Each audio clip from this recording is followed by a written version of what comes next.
My Computex coverage is brought to you by Wootware and MSI. Be sure to check out their links down in the video description. It's not unreasonable to say that there are a lot of stalls here at Computex. A lot of them are unrecognizable brands that provide OEM parts or work in a separate industry that I'm not familiar with. I did, however, get to spend quite a bit of time at the MSI booth, which had tons of things to check out and use. It seems as though MSI was trying to define their Computex booth by one word: experience. They had no less than six different VR stations showcasing the VR experience in Valve's The Lab, several different games, a VR trip through one of their new X99 motherboards, workstation application VR, as well as the freedom of using their brand new VR backpack. On display to be used and handled by all comers was all 5 versions of their GTX 1080 graphics cards, as well as having the Gaming X version of the GTX 1070 on showcase. Don't worry, a more comprehensive video of all their cards will be coming soon. In addition to the new GPUs, there were several detailed and exciting case mods using 1080s, but also one displaying MSI's new B150M Mortar White motherboard with a white PCB.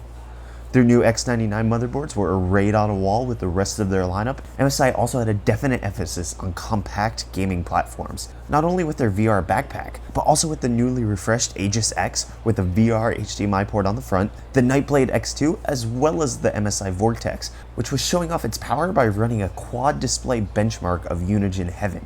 Not to be outdone by the component side, MSI's notebook division was also out in full force, with everything from their flagship GT83 Titan notebook with a mechanical keyboard with an overclockable Intel mobile CPU, to their award-winning GS63, which had flagship specs packed in a slim form factor. And then the GT72 Tobii notebook, complete with an astoundingly accurate Tobii eye tracking device.